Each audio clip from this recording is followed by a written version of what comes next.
Hello, Pokerbrandon here, and I played a 2-3 session.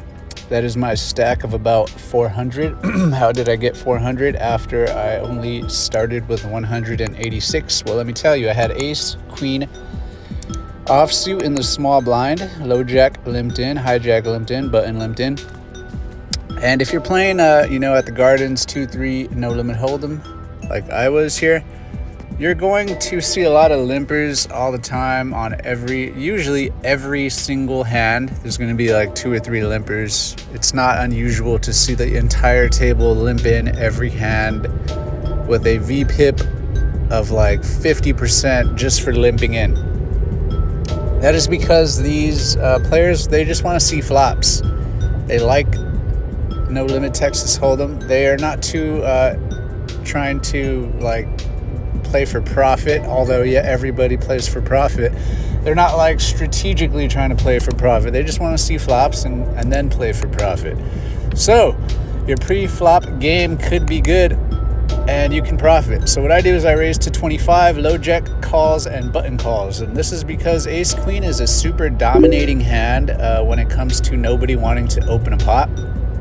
So when I go 3 ways to a flop and I see this, ace, queen, ace, queen, ace, queen, don't get into the idea that you have to slow play. Okay, I think slow playing is,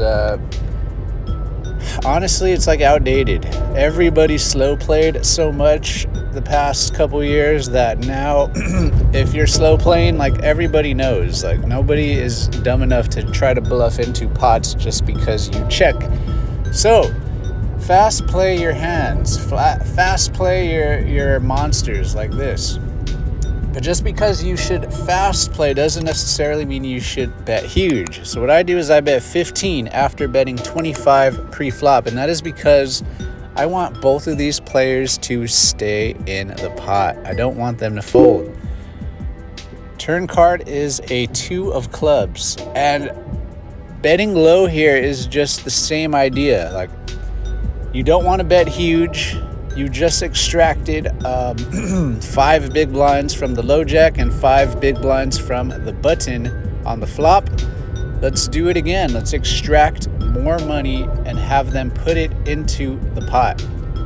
I also find that betting smaller, when I say small, I mean 25% of the pot or lower. When you bet smaller like that, I find that these low stakes players, even at 5-5, players tend to want to bluff. They want to raise, and they just think your small bet is just weakness. For some reason, a small bet is confusing to players. So I bet 20 into 126. That is about 20% of the pot. Low jack is not a fool. He folds, and button though raises me to 40. This is what I'm talking about. You bet small and players just tend to they think you're weak and they think they can get you to fold. It's pretty amazing. So I get min raised here on the turn with a beautiful ace queen 2 board. So pretty much I can't lose unless my opponent has pocket aces, which there's no way. And if he does, then I'm just give him the money. It's okay. So now, if you're in this spot, the question is, how do I extract all of my money? How do I double up here off of the big blind? And I feel like there's a chance my opponent was betting with a flush draw here because I have the ace, I have the queen. What is he betting? The only thing left over really is diamonds.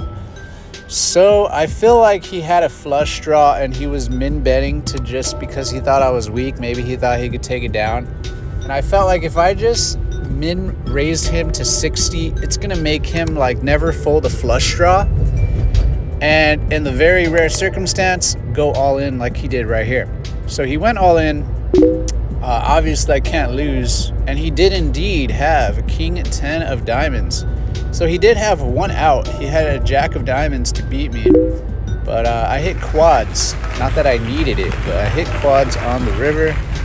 And so when you flop monsters, bet small, 20%, 25%, 20%, 15%, 10%. Bet small when you're playing like 1, 2, 2, 3, no limit hold'em, because definitely get your opponents to put in money.